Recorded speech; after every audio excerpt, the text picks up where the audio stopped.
আমরা যারা স্পেশাল চাইল্ডের মারা আছি তারা কিছু কিছু মুহূর্তে কিছু কিছু সময় খুব আনন্দ পেয়ে যাই, আর কিছু কিছু মুহূর্তে খুব কষ্ট পাই।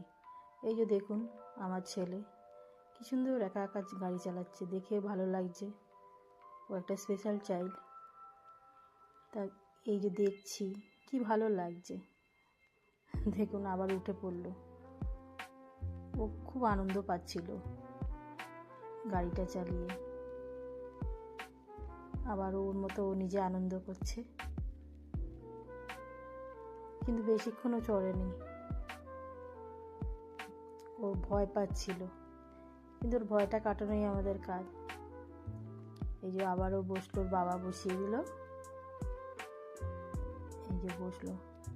আমরা দীঘায় ঘুরতে গেছিলাম, ওখানে এই বাইকটা চালাচ্ছিল, তাই দেখছিলাম আর ভাবছিলাম এটা যদি সত্যি ও বড় হয়ে সত্যিকারের বাইক চালাতো। থাক, সত্যিকারের বাইক না হোক, খেলনা বাইকই হোক, তা এই স্মৃতিটুকু তো থাকলো যে ও চালাচ্ছে।